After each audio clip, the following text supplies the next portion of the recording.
छात्रा की मौत मामले में लगे पॉक्सो एक्ट को आपको समझाएंगे। इस पूरे मामले में पॉक्सो एक्ट को लगा दिया गया है कोर्ट की अनुमति के बाद। बिहार के कोर्ट कितने सुरक्षित हैं, इस पर भी बात करेंगे। और इसके अलावा अजीत पवार के निधन से राजनीतिक जगत में शोक की लहर है। ये पूरी खबर आपको विस्तार से बताएंगे।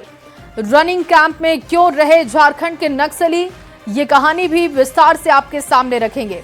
और सबसे पहले बात नीट छात्रा की होगी। नीट छात्रा की मौत मामले में एसआईटी के अनुरोध पर कोर्ट ने पॉक्सो एक्ट जोड़ने की परमिशन दी और इसके बाद एसआईटी ने इस केस में पॉक्सो एक्ट जोड़ दिया है। दिखाते हैं आपको ये रिपोर्ट।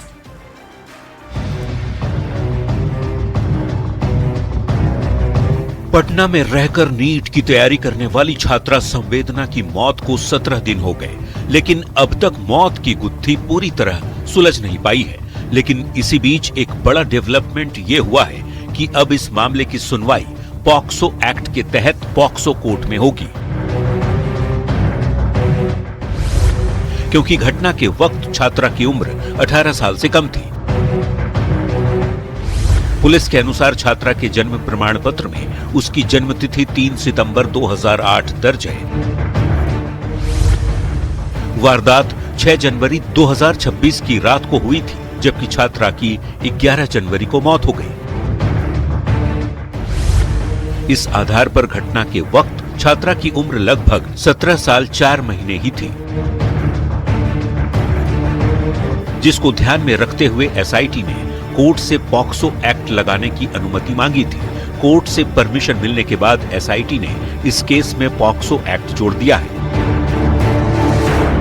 जो एसआईटी ने तर्क दिया वो ये एसआईटी का तर्क था कि जो मृतक है उसके अंडरगारमेंट्स पे स्पर्म जो है वो पाए गए हैं, पुरुष के स्पर्म पाए गए हैं, और चूंकि वो 18 वर्ष से एज कम है उसका, तो ऐसे में इस केस में पॉक्सो एक्ट जोड़ा जाए। हालांकि पॉक्सो एक्ट लगाने में देरी को लेकर पुलिस की भूमिका पर सवाल खड़े हो रहे हैं। सवाल ये उठाया जा रहा है कि घटना के 20 से ज्यादा दिन बीत जाने के बाद ये कदम क्यों उठाया गया। पहले भी तो ऐसा किया जा सकता था। न्यूज 18 के लिए पटना से अमित कुमार के साथ ब्यूरो रिपोर्ट। तो आखिरकार इस पूरे मामले में पॉक्सो एक्ट लगा दिया गया है। ये मामला अब तेजी से आगे बढ़ेगा और कोर्ट के परमिशन के बाद देखिए पॉक्सो एक्ट लगा दिया गया है। पॉक्सो एक्ट क्या है, इसके बारे में आपको जानकारी देंगे। क्यों ये लगाया जाता है ये अब समझ लीजिए। 18 साल से कम उम्र के बच्चों को बचाने के लिए ये कानून है, और अगर 18 साल से कम का बच्चा है या बच्ची है तो फिर देखिए इस पूरे मामले में पॉक्सो के तहत मामला चलता है। पॉक्सो का फुल फॉर्म है protection of children from sexual offence act, यानी कि यौन अपराधों से बच्चों का संरक्षण अधिनियम है। पॉक्सो एक्ट नाबालिग को यौन उत्पीड़न से, शोषण और पोर्नोग्राफी से बचाने के लिए तैयार किया गया है। पॉक्सो एक्ट का उद्देश्य क्या है ये भी हम आपको बता रहे हैं। नाबालिग के साथ यौन अपराध में त्वरित सुनवाई और न्याय दिलाना इसका मकसद है। अब आपके मन में सवाल उठ रहा होगा कि पॉक्सो एक्ट की धारा में दोष साबित होने पर कितनी सजा होती है, तो इसका जवाब है कि अपराध की गंभीरता के आधार पर सजा का निर्धारण किया जाता है, जो आजीवन कारावास से लेकर मृत्यु दंड तक भी हो सकता है। और पॉक्सो एक्ट लग जाने से क्या होता है ये भी अब जान लीजिए। कैसे मामला पॉक्सो के तहत ट्रीट किया जाता है। जैसे ही शिकायत मिलती है, शिकायत मिलने के 24 घंटे में एफआईआर और मेडिकल तेजी होती है, और इसके बाद इस पूरे मामले में तेजी से सुनवाई होती है। न्याय दिलाना इसका मकसद होता है। विशेष पॉक्सो कोर्ट में सुनवाई होती है। ऑनलाइन बाल यौन शोषण को भी कवर किया जाता है। शारीरिक, भावनात्मक, मानसिक विकास की सुरक्षा ये सुनिश्चित करता है, और अलग से इसीलिए इसकी सुनवाई की जाती है। अब चलिए आगे बढ़ते हुए बात करेंगे बिहार के कोर्ट की, जो कि कितने सुरक्षित हैं ये आपको बताएंगे। बिहार के 4 जिलों सिवान, भागलपुर, मुजफ्फरपुर और बेगूसराय में सिविल कोर्ट को बम से उड़ाने की धमकी मिली। फिलहाल पुलिस पूरे मामले की जांच में जुटी है। हालांकि धमकी के बाद चलाए गए सर्च ऑपरेशन के दौरान पटना के सिविल कोर्ट से ही हथियार के साथ एक व्यक्ति को पकड़ा गया। और इसके बाद सवाल है कि आखिर कोर्ट की सुरक्षा में सेंधमारी कैसे हो रही है। दिखाते हैं आपको ये रिपोर्ट और विस्तार से खबर को समझाएंगे। बिहार के कोर्ट कितने सुरक्षित हैं?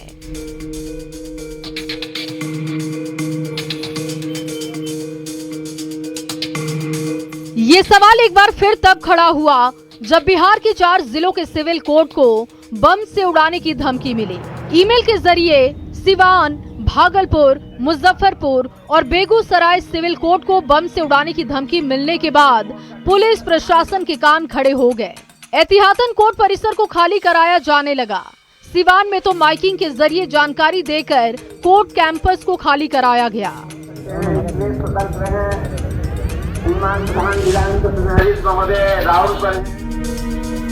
वहीं चारों ही जगहों पर बम निरोधक दस्ता और डॉग स्क्वाड को बुला लिया गया। चप्पे चप्पे की तलाशी ली गई, लेकिन कहीं से भी कोई संदिग्ध सामान बरामद नहीं हुआ। बिहार के कई अलग अलग जिलों के सिविल कोर्ट को बम से उड़ाने की धमकी मिली, जिसमें मुजफ्फरपुर सिविल कोर्ट को भी बम से उड़ाने की धमकी मिली है, जिसके बाद आप देख सकते हैं सुरक्षा बलों की तैनाती की गई है। लेकिन धमकी मिलने के बाद तेज हुई जांच पड़ताल और सर्च ऑपरेशन ने कोर्ट की सुरक्षा व्यवस्था की पोल खोल दी। पटना सिविल कोर्ट में जांच के दौरान हथियार के साथ एक व्यक्ति को गिरफ्तार किया गया। युवक सिविल कोर्ट के गेट नंबर 1 से जाने का प्रयास कर रहा था। जांच के दौरान सुरक्षा कर्मियों ने हथियार के साथ युवक को गिरफ्तार किया। अभी जो हथियार के साथ मिला है तो लग ही रहा है कि कोई बड़ी घटना करने आ रहा था। ये इसके साथ ही पकड़ा जाता है और जब इनसे गंभीर पूछताछ होगी तब ये क्लियर हो पाएगा। क्या सवाल है कि धमकी की वजह से हथियार के साथ पकड़ा गया युवक। धमकी नहीं मिली होती तो इतनी सख्त जांच नहीं होती। सख्ती से जांच नहीं होती तो कोर्ट में घुस जाता युवक। क्योंकि जानकार तो यही कहते हैं कि आम दिनों में इतनी सख्ती से सुरक्षा जांच नहीं होती, और ऐसे में फिर से वही सवाल, बिहार के कोर्ट कितने सुरक्षित हैं? Bureau report, news 18। तो बिहार के कोर्ट को लेकर एक बार फिर से सुरक्षा को लेकर सवाल उठ रहे हैं। धमकी मिलने के बाद सुरक्षा व्यवस्था कड़ी कर दी गई, लेकिन अब सवाल ये उठाए जा रहे हैं कि ये पहली दफा तो नहीं जब कोर्ट को बम से उड़ाने की धमकी मिली हो, तो सख्त कार्रवाई क्यों नहीं होती और सुरक्षा कड़ी क्यों नहीं की जाती? देखिए, इस सवाल का जवाब समझने के लिए सबसे पहले ये समझना जरूरी है कि क्या बिहार के कोर्ट में कभी कोई घटना हुई है? अगर हुई है तो कब और किस स्तर की हुई है? तो आइए इसको सबसे पहले समझते हैं ग्राफिक्स के जरिए। कब दहले बिहार के कोर्ट। 15 दिसंबर 2023 दानापुर कोर्ट कैंपस में कुख्यात मारा गया अभिषेक कुमार उर्फ छोटे सरकार मारा गया था। देखिए, 26 अगस्त 2023 को भी यहां पर घटना होती है। समस्तीपुर में कोर्ट परिसर में घटना होती है। शराब तस्कर पर फायरिंग की जाती है। अब 28 मार्च 2023 की यह घटना है। सहरसा कोर्ट में जज के चैम्बर के बाहर बंदी प्रभाकर पंडित की हत्या कर दी जाती है। इसके बाद 2019 में दानापुर कोर्ट में वहां पर घटना घटती है। बदमाश को भगाते समय सिपाही की हत्या कर दी जाती है। 2018 में सीतामढ़ी में भी घटना हुई। कुख्यात गैंगस्टर संतोष झा की हत्या कर दी गई। मई 2017 बेतिया में यह घटना होती है। कुख्यात बबलू दुबे की हत्या कर दी जाती है। इसके बाद 2017 बाढ़ में भी घटना हुई। गुड्डू सिंह की हत्या की गई। 2015 में आरा में भी घटना घटी थी। कुख्यात लंबू शर्मा और अखिलेश उपाध्याय बम ब्लास्ट के बाद फरार हुए। एक सिपाही की इसमें मौत हो चुकी थी। तो ये घटनाएं अगर आप देखेंगे तो सिलसिलेवार तरीके से कई घटनाएं हैं, और इसीलिए सुरक्षा को लेकर सवाल उठ रहे हैं कि क्या सुरक्षित हैं बिहार के कोर्ट? कोर्ट में पर्याप्त सुरक्षा व्यवस्था है? ये भी गंभीर सवाल। सुरक्षा है तो घटनाएं कैसे हो जाती हैं? क्योंकि आज भी जब सुरक्षा व्यवस्था कड़ी की गई, उसके बाद एक युवक की गिरफ्तारी हथियार के साथ की जाती है। और अब चलिए बात मुख्यमंत्री नीतीश कुमार के निर्देश की होगी। मुख्यमंत्री नीतीश कुमार के निर्देश पर सरकारी डॉक्टर्स की निजी प्रैक्टिस रोकने को लेकर सरकार ने एक्शन तेज कर दिया है, और इसके लिए स्वास्थ्य निदेशक प्रमुख के नेतृत्व में एक विशेष कमेटी तैयार कर दी गई। ये टीम हेल्थ सिस्टम के पक्षों को ध्यान में रखते हुए अपनी रिपोर्ट सरकार को सौंपेगी। दिखाते हैं आपको ये रिपोर्ट। बिहार में सरकारी चिकित्सकों की निजी प्रैक्टिस पर रोक लगाने की दिशा में एक्शन तेज हो गया है। सीएम नीतीश कुमार के निर्देश पर स्वास्थ्य विभाग की ओर से नई नीति तैयार करने के लिए एक उच्च स्तरीय कमेटी का गठन कर दिया गया है, जिसमें निदेशक प्रमुख, स्वास्थ्य विभाग और पीएमसीएच अधीक्षक टीम की अगुवाई करेंगे। एनएमसीएच के प्राचार्य, बिहार एडमिनिस्ट्रेटिव सर्विस एसोसिएशन के अध्यक्ष, बासा के महासचिव और आईजीआईएमएस के नेत्र विभाग के एचओडी इस टीम के सदस्य होंगे। नीतीश सरकार की महत्वाकांक्षी योजना 7 निश्चय 3 के तहत सुलभ स्वास्थ्य सुरक्षित जीवन के लक्ष्य को लेकर सरकार ने सभी सरकारी चिकित्सकों की निजी प्रैक्टिस पर रोक लगाने का फैसला लिया है। जाहिर है, सरकारी डॉक्टर की निजी प्रैक्टिस पर बैन लगने से सबसे ज्यादा फायदा उन गरीब और निम्न मध्यम वर्ग के लोगों को मिलेगा जो महंगे इलाज के लिए प्राइवेट अस्पतालों में मोटी फीस देने को मजबूर होते हैं। न्यूज 18 के लिए पटना से रजनीश कुमार के साथ ब्यूरो रिपोर्ट। तो लगातार मुख्यमंत्री नीतीश कुमार ये कह रहे थे कि सरकारी डॉक्टर अब निजी प्रैक्टिस नहीं कर पाएंगे और इसके लिए व्यवस्थाएं बनाई जाएंगी, और वो व्यवस्थाएं अब बन भी रही हैं। एक्शन भी तेज हो चुका है। सरकारी डॉक्टर की प्राइवेट प्रैक्टिस पर रोक की बात क्यों कही गई, अब ये आपको समझाते हैं। देखिए, प्राइवेट प्रैक्टिस से सरकारी अस्पताल प्रभावित होते हैं। सरकारी अस्पताल की बजाय डॉक्टर क्लिनिक में ज्यादा समय देते हैं और ऐसे में मरीज परेशान हो जाते हैं जो सरकारी हॉस्पिटल में पहुंचते हैं। सरकारी अस्पतालों में डॉक्टर की उपलब्धता सुनिश्चित करना ये सबसे बड़ी प्राथमिकता सरकार की है।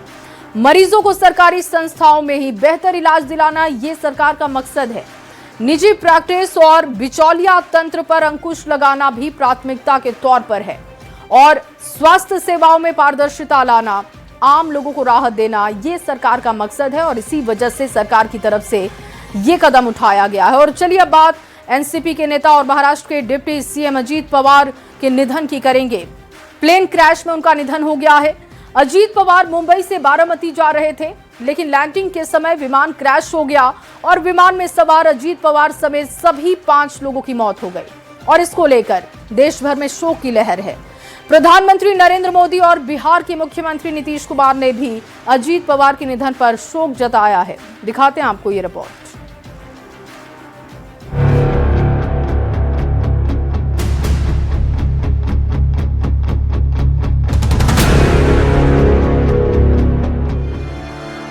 महाराष्ट्र की राजनीति के दादा या शरद पवार का भतीजा अजित पवार की पहचान सिर्फ इतनी ही नहीं थी। सत्ता, संघर्ष और सियासी जटिलताओं के बीच अगर महाराष्ट्र के किसी नेता ने अपनी खुद की पहचान गढ़ी तो वो थे अजित अनंता पवार। महाराष्ट्र की राजनीति के दमदार चेहरे और मुखर आवाज आज खामोश हो गई।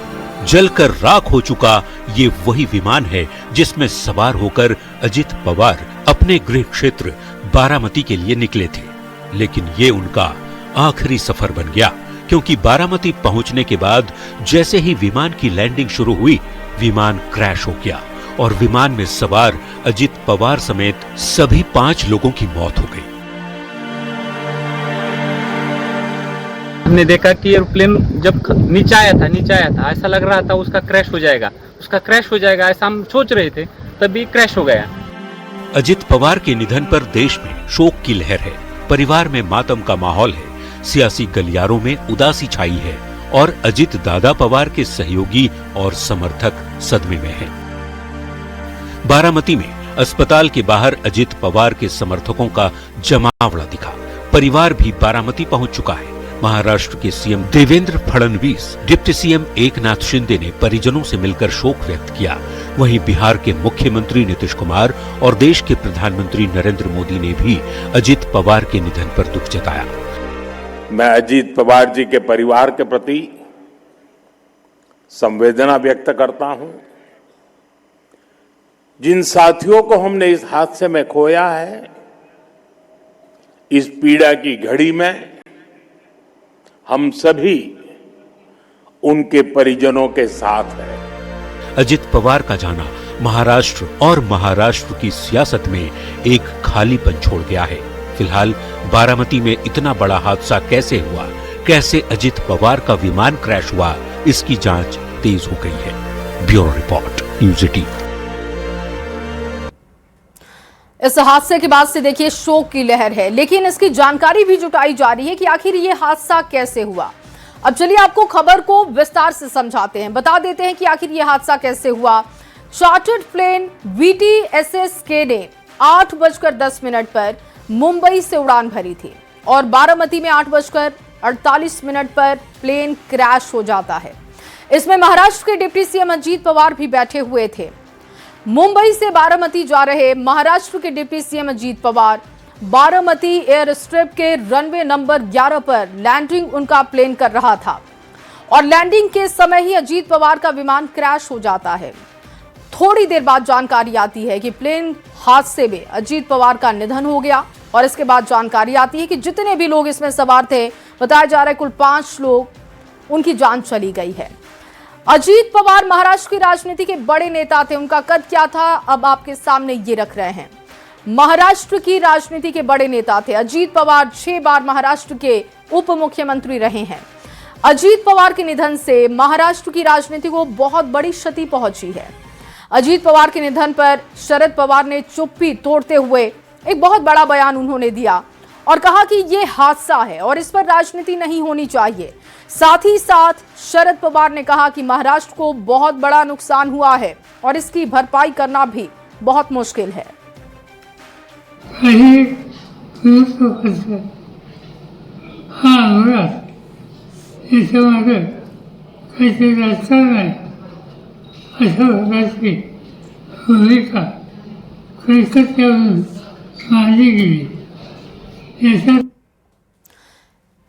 तो ये बयान आपने सुना और उन्होंने कहा कि ये महज हादसा है, राजनीति रंग ना दे इसे। समझने वाली बात यह है कि शरद पवार को बयान क्यों देना पड़ा। तो बता दें आपको कि अजीत पवार के निधन पर भी सियासत हो रही थी।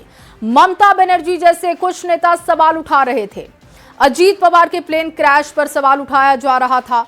हादसे को साजिश बताने की कोशिश हो रही थी और यही वजह है कि शरद पवार ने ऐसी राजनीति करने वालों को जवाब दिया, ये हादसा है, इस पर राजनीति ना हो। कुछ लोग घटना को राजनीतिक रंग दे रहे हैं। सवाल है कि क्या किसी की मौत पर कोई सियासत कर सकता है, और सियासत कर सकता है तो फिर कैसे?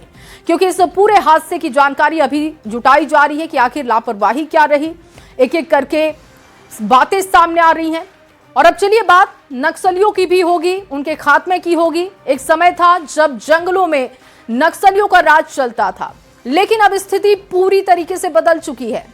कभी खुद को जंगल का राजा समझने वाले नक्सली अब रनिंग कैंप में शिफ्ट हो रहे हैं। दिखाते हैं आपको इस पर रिपोर्ट।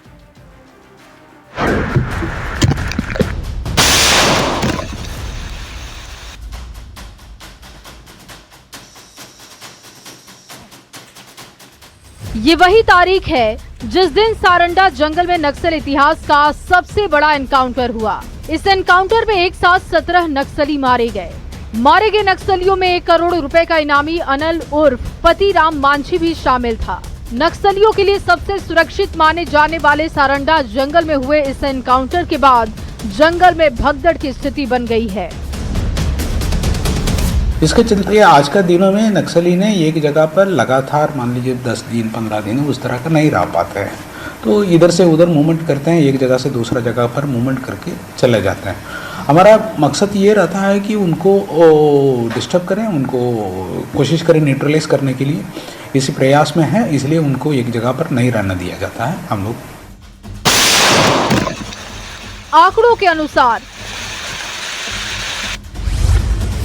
सारंडा में अभी भी 50 से 55 नक्सली सक्रिय हैं, जिनमें 2 पर 1-1 करोड़ रुपए का इनाम है।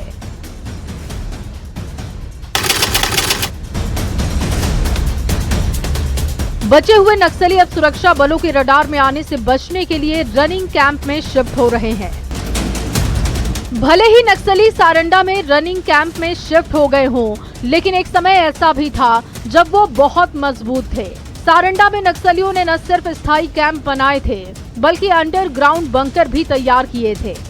केंद्र सरकार की तरफ से दिए गए डेडलाइन के मद्देनजर झारखंड पुलिस नक्सलियों के खिलाफ बड़ा अभियान चला रही है और झारखंड में नक्सलियों के अंतिम गढ़ पर अंतिम कील ठोकने में जुटी है। न्यूज़ 18 के लिए रांची से ओम प्रकाश की रिपोर्ट। तो नक्सलियों के खात्मे के लिए लगातार कैंपिंग हो रही है और लगातार ऑपरेशन चलाए जा रहे हैं, जिसमें सुरक्षा बलों को सफलता भी मिल रही है। रनिंग कैंप में क्यों शिफ्ट हो रहे हैं झारखंड के नक्सली, अब आपको विस्तार से समझा देते हैं कि आखिर रनिंग कैंप का क्यों इस्तेमाल किया जा रहा है। देखिए, केंद्र सरकार ने नक्सल मुक्त भारत की तारीख तय कर दी है। 31 मार्च 2026 तक देश से नक्सलवाद को खत्म करने का लक्ष्य सरकार ने तय किया है। नक्सलियों के खिलाफ सुरक्षा बल लगातार अभियान चला रहे हैं, जिसमें सफलता मिल रही है। और सुरक्षा बलों की कार्रवाई का कितना असर हुआ है, ये भी आंकड़े आपके सामने रख रहे हैं। 2025 से अब तक की बात की जाए तो सुरक्षा बलों की कार्रवाई में 270 नक्सली मारे जा चुके हैं, जबकि 900 से ज्यादा गिरफ्तार हो चुके हैं और 1590 नक्सलियों ने सरेंडर किया है, यानी कि मुख्य धारा में शामिल हुए हैं। रनिंग कैंप में क्यों शिफ्ट हो रहे हैं झारखंड के नक्सली? देखिए, सुरक्षा बलों की कार्रवाई से नक्सलियों में भगदड़ की स्थिति है। नक्सलियों को मारे जाने का डर सता रहा है। सुरक्षा बलों से बचने के लिए नक्सली रनिंग कैंप में शिफ्ट हो रहे हैं। लगातार वो अपना ठिकाना बदल रहे हैं। नक्सलियों का रनिंग कैंप क्या है और ये क्यों है, इसको भी अब आपके सामने रख रहे हैं। घने जंगल और बीहड़ नक्सलियों के सुरक्षित ठिकाने माने जाते हैं। नक्सलियों ने जंगल में मजबूत संरचनाएं तैयार की थी। महीनों तक एक ही जगह पर रहते थे और अब केवल रात भर के लिए कैंप लगाते हैं। सुबह होते ही नक्सली दूसरी ठिकानों की तरफ बढ़ जाते हैं। सुरक्षा बलों से बचने के लिए हर दिन ये ठिकाना बदल लेते हैं और यही वजह है कि रनिंग कैंप का वो इस्तेमाल करते जा रहे हैं।